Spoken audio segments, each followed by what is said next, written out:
It's a slippery slope because some of these dudes in the Zulu Nation, including me, have been molested by BAM. And anybody who has been molested cannot be trusted with kids. And I would tell you that even about myself. Anybody who has been molested cannot be trusted with kids because you have a habit of when you touch other people's kids. That shit shows how much he's fighting those demons. Alrighty, I'm back again, and in this video I want to talk about the statement that Hassan just made, that if you are touched as a child when you get older, then you will touch other children.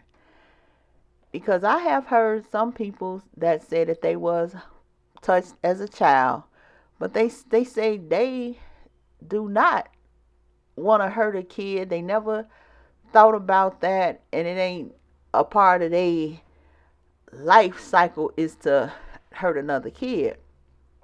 But now when it comes to Hassan, he said that he was touched by Bambaataa, and then we come to find out that they said Bambaataa was actually touched as a child.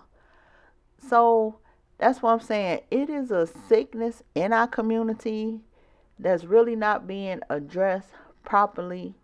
Stuff is coming out now because what our peoples are doing is just exposing for clicks and views, and they are hitting on subjects like child molestation, and it's still, to me, just about clicks and views because ain't nobody really coming up with a real solution to how you end this problem. Now, Hassan told us that Bam said taking the semen of a young boy gives you superpowers. And to me, he left that open-ended story that another pedophile in the making, just say if you find a young man that's around 19 or 20, and he has a little nephew around 8 or 9, and his nephew might adore him, just love his uncle.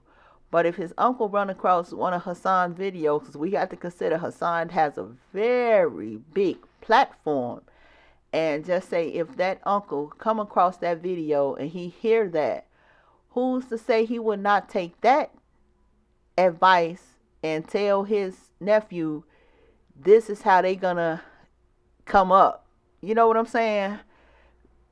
And so that's what I'm saying. If you throw allegations and things out there, you have to tie the ends up.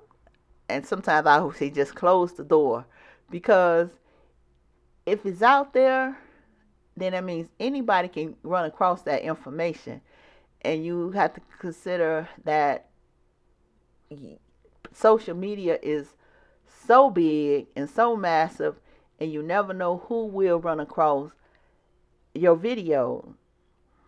And now, since with this polite stuff going on, it is just so many people that are being exposed for grooming children, threatening children with sexual violence, child porn. It's just so much going on, and you see that it's a lot of sickness amongst the black community towards children. And I ain't gonna say just blacks, because I'm quite sure there is other races that experience these things too, but I don't think they're on YouTube just trying to expose people just for clicks and views.